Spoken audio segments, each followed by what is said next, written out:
बोलो श्री लक्ष्मी नारायण भगवान की जय हो। कार्तिक महात्म अध्याय 35 तुलसी विवाह विधि। इतनी कथा सुनकर ऋषिवर कहने लगे कि हे सूत जी, जब हम आपसे तुलसी के विवाह की विधि पूछना चाहते हैं तो कृपा करके वर्णन कीजिए।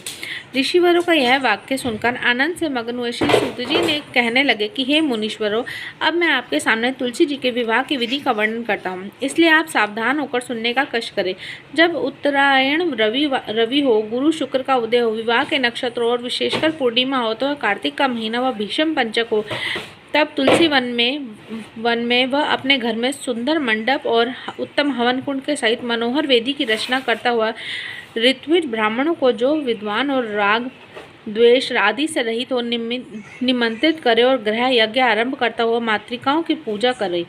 हे मुनीश्वरों, ऋत्विजों के उपस्थिति हो जाने पर पहले नंदी मुख श्राद्ध करें, तत्पश्चात वे भगवान शालिग्राम बनाकर उनका विधान से पूजन सामग्री से पूजा करके बांधी की तुलसी से को उनका समर्पण करें। इस प्रकार विवाह विधि से तुलसी जी का पाणी ग्रहण करने के बाद विधि पूर्वक होम करें।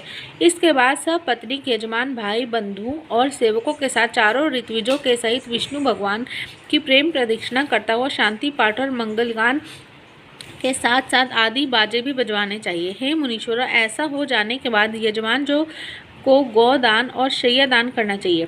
ऋत्विजों को दक्षिणा देकर विप्र भोज और जाति भोज करना चाहिए। यह सुनकर सूत जी कहने लगे, हे मुनीश्वरों, इस प्रकार जो मनुष्य श्रद्धा भक्ति युक्त होकर सत्य, शांति और संतोष की धारणा करता है, विष्णु भगवान को तुलसीदास समर्पित करता है, वह समस्त पापों से रहित होकर संसार के सुखों को प्राप्त करता है, अंत में विष्णु लोक को प्राप्त होता है, इसमें संशय नहीं है।